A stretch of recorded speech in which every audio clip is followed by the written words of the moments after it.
Bonjour les premières, j'espère que vous allez bien. On va voir comment faire la présentation de l'œuvre à l'oral. Alors premièrement, je vais juste vous rappeler de quoi est constitué le bac de français. Donc premièrement, vous arrivez, vous tirez un texte avec une question de grammaire et vous préparez votre brouillon au fond de la salle pendant 30 minutes avec le texte. Mais seulement le texte et pas avec votre livre. Vous faites l'analyse du texte à l'oral pendant 10 minutes et ça compte 10 points. Ensuite, vous répondez à la question de grammaire pendant 2 minutes et ça compte 2 points.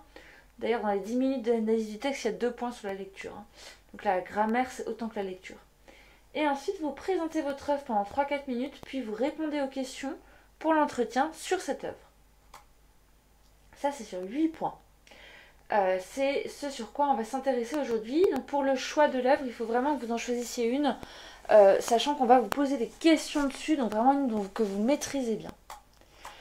Alors, comment est-ce qu'on fait pour présenter l'œuvre rapidement, en 1 minute, comme d'habitude, époque, le courant s'il y en a un, quelques mots sur l'auteur et quelques mots sur l'œuvre, expliquer vraiment ce que cette œuvre a de spécial.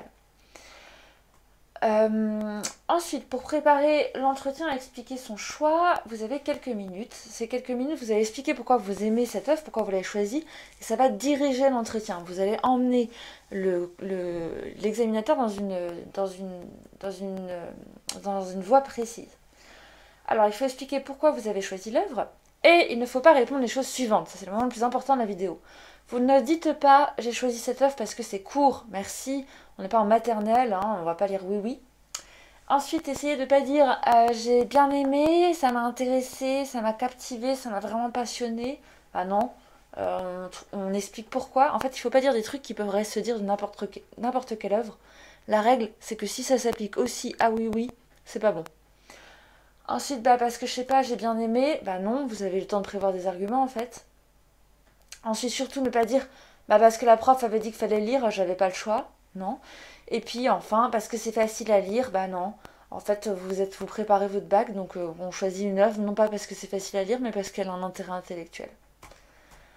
Alors, de quoi parler, puisqu'on n'a pas le droit de dire tout ça, si c'est un roman. Alors, premièrement, vous allez expliquer quel passage vous a marqué, vous allez expliquer pourquoi, quel personnage vous a marqué. Alors, ce qui est important dans cet entretien, c'est de faire un truc qui soit hyper personnel. Le but de l'entretien, c'est de comprendre quelle résonance a eu votre lecture en vous. En vous, Jean-Paul, Jean-Pierre, Jennifer, voilà. Vous précisément. À qui m'identifie-je et pourquoi? Très important. Alors, avant que vous me posiez des questions, quand on ne dit pas à qui m'identifie-je, on dit à qui m'identifiais-je et on écrit à qui m'identifiais-je. Je vous mets la règle ici. Voilà, un petit peu de culture G, ça fait toujours du bien. Ensuite, quel passage m'a fait réfléchir, quelle réflexion je me suis faite, quel passage m'a fait rire, quel passage m'a ému. Donc vous avez le droit d'apporter votre livre avec quelques petits marque-pages si vous voulez montrer la petite phrase qui vous a fait rire. En quoi ce roman est particulier et quel élément a résonné en moi précisément dans ma vie. Donc évidemment, vous ne racontez pas votre vie en long et en largeur, mais vous expliquez voilà en quoi ça vous a rejoint, vous, à votre âge, dans votre contexte, dans le contexte de cette année. Quel impact a eu la lecture sur moi et quelles questions je me suis posée. D'accord? Alors évidemment, merci de ne pas vous poser une question nunuche, type ah oui, je me suis demandé si l'amour existe parce que le personnage trompe sa femme, donc vraiment. Non, je me suis demandé, une question littéraire, hein, je me suis demandé si par exemple, est-ce qu'on peut vraiment faire du réel, représenter le réel en littérature? Voilà, une question littéraire, intellectuelle, et pas une question nunuche. Alors ensuite, de quoi parler si c'est de l'argumentation? Donc vous devez expliquer ce qui vous a plu dans la stratégie, voilà, dans la façon d'argumenter. Pourquoi est-ce que vous avez trouvé ça particulièrement intéressant? Ensuite, quelle est la cause défendue qui me paraît importante, intéressante? Voilà, pourquoi je me retrouve dans cette argumentation. Quel passage m'a fait rire? Parce qu'il y a toujours, enfin c'est très rare d'argumenter sans faire rire. Quel passage m'a vraiment marqué? Donc vous pouvez lire une formule qui vous a vraiment marqué. Et puis, quel passage m'a fait réaliser quelque chose, m'a fait avancer intellectuellement dans mon raisonnement, dans mon appréhension du monde. Et puis, suivant le genre, vous pouvez reprendre les autres questions que j'ai mises sur les deux autres genres.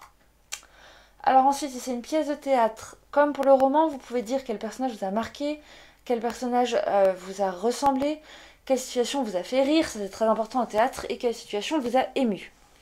Vous vous demandez ce que cette pièce a de particulier, vraiment, en quoi elle ne ressemble à aucune autre, Et puis vous, personnellement, qu'est-ce qui vous rapproche de cette pièce? Et puis qu'est-ce qui vous en éloigne? Qu'est-ce qui fait que vraiment cette pièce ne vous concerne pas?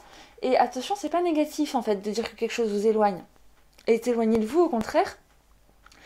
Montrer à quel point c'est différent, à quel point c'est une époque une autre époque, un autre type d'œuvre. Et en fait, c'est intéressant.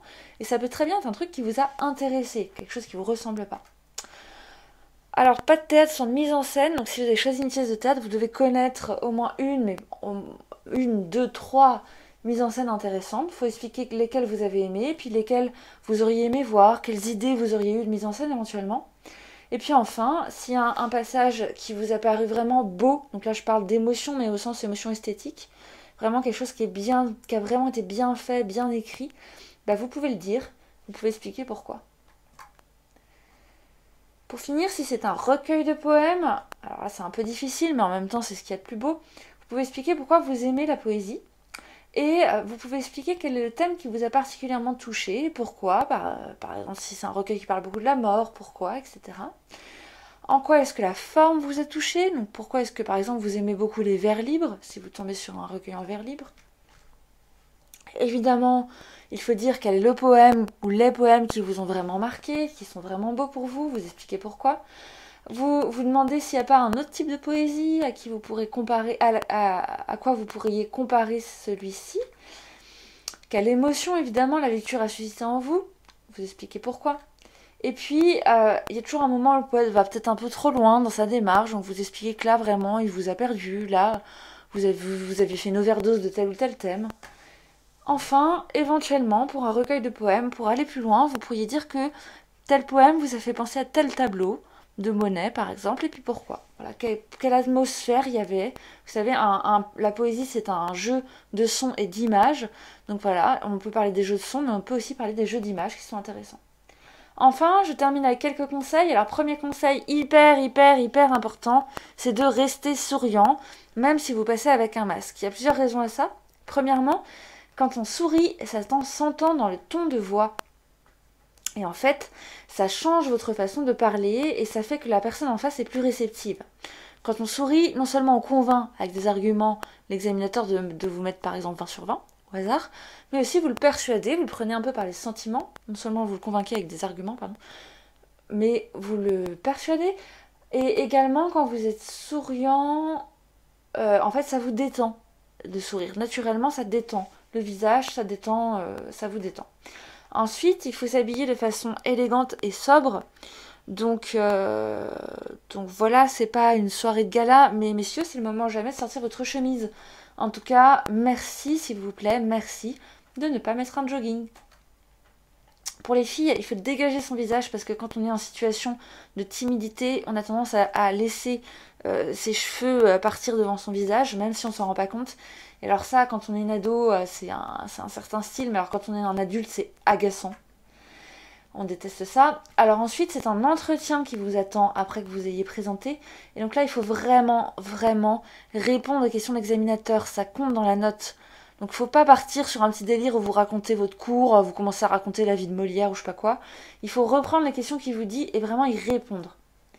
Toujours dans cette idée, hein, c'est pas un exposé magistral, donc si la personne vous coupe en face de vous, c'est parce qu'elle a envie de parler d'autre chose, faut pas dire un truc type « Ah, j'ai pas fini » ou « Je continue ». Non. Il faut dialoguer, il faut écouter la personne en face. Et enfin, évidemment, on ne relâche pas sa posture, on se tient bien droit, correctement. Et on ne relâche pas son langage, donc on dit pas balader, on dit promener, on dit pas moche, on dit laid, etc. etc. Voilà, rien de bien compliqué en somme. Comme vous pouvez le voir, c'est facile, c'est pas compliqué, donc vous pouvez y arriver. Bon courage et bon travail.